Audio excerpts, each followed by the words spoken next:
Good morning. Praise the lord. Blessing for nation મિનિસ્ટ્રીથી હું આપનો ભાઈ સામ ક્રિશ્ચન.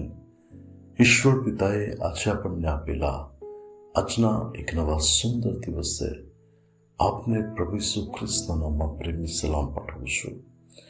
આજે આપણે પવિત્ર શાસ્ત્ર બાઇબલમાંથી ઈશ્વરના અપવિત્ર વચન પર મનન કરીશું. લૂકની લખેલી સુવાર્તા તેનો પહેલો અધ્યાય તેની 50મી કલમ. ત્યાં પ્રભુના વચનમાં લખ્યું છે, જેઓ તેમનું ભય રાખે છે તેઓ પર પેઢી દર પેઢી તેમની દયા બની રહે છે. હિન્દી અનુવાદ આ પ્રમાણે જણાવે છે, और उसकी दया उन पर जो उससे डरते हैं पेढ़ी से पेढ़ी तक बनी रहती है. ખ્રિસ્તમાં મારા વાલા ભાઈઓ અને બહેનો, ઈશ્વરનું ભય રાખવું એના વિશે નીતિ વચનમાં લખ્યું છે કે યહોવાનો ભય એ જ્ઞાનનો આરંભ છે. એટલે કે શરૂઆત ત્યાંથી જ છે કે જ્યારે કોઈ વ્યક્તિ ઈશ્વરનો ભય રાખે.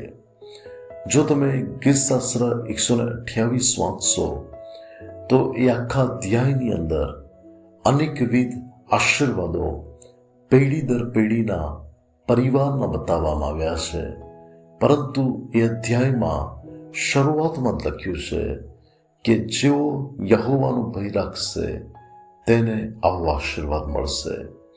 બાઇબલની અંદર નિર્ગમનના પુસ્તકમાં જ્યારે રાજા ફારોન એ ઇઝરાયેલીઓને જે નર બાળકો જન્મતા હતા તેઓને તે મારી નાખતો હતો, ત્યારે એ પરિસ્થિતિઓમાં તેણે જે નિયમ બહાર પાડ્યો કે જો દીકરીઓ હોય તો તેમને જીવિત રાખવી, પણ જો દીકરાઓ હોય તો તેમને મારી નાખવા.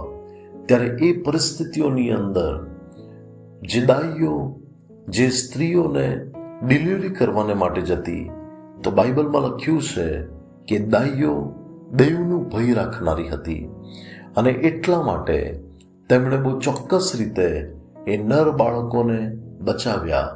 ત્યારે બાઇબલમાં લખ્યું છે કે ઈશ્વરે તેઓના ઘરને સ્થાપિત કર્યા. આજે ઘણી બધી જગ્યા પર જાણે કે ઈશ્વરનો ભય હોય નહીં એવી રીતે ઘણા બધા લોકો જીવન જીવી રહ્યા છે કે અમને કોણ જુએ છે, અમને કોણ કંઈ કરનાર છે. પરંતુ ઈશ્વરની નજર તો દરેક મનુષ્ય ઉપર અને તેમના કામો ઉપર છે.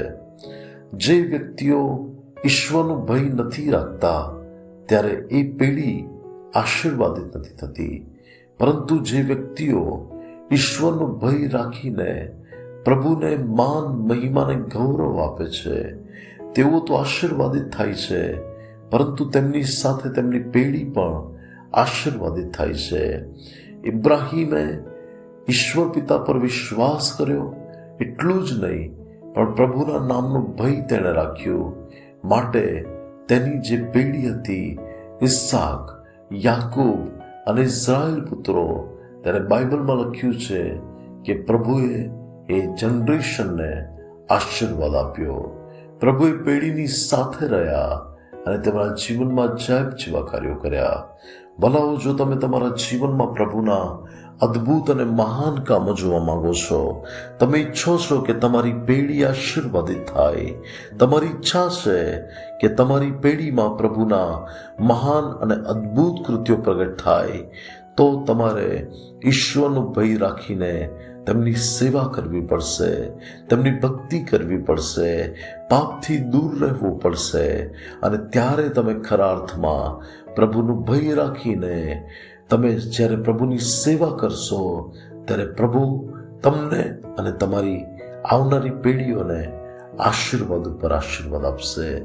પ્રભુ આજના તેના પવિત્ર વચન દ્વારા આપણને આશીર્વાદિત કરે. આવો આપણે પ્રાર્થના કરીએ.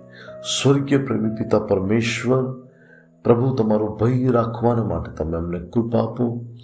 ઈસુ ખ્રિસ્તના નામમાં મારી પ્રાર્થના છે કે તારા લોકો પ્રભુ તમારો ભય રાખીને તમારી સેવા કરે. ઈસુ ખ્રિસ્તના નામમાં હું વિનંતી કરું છું કે પ્રભુ અમારી સાથે અમારી પેઢી આશીર્વાદિત થાય અને પ્રભુ એના માટે તમે અમને તમારું ભય રાખવાનું શીખવો. ઈસુ ખ્રિસ્તના નામમાં માંગીએ છીએ. Amen. May God bless you. Have a blessed day. Shalom.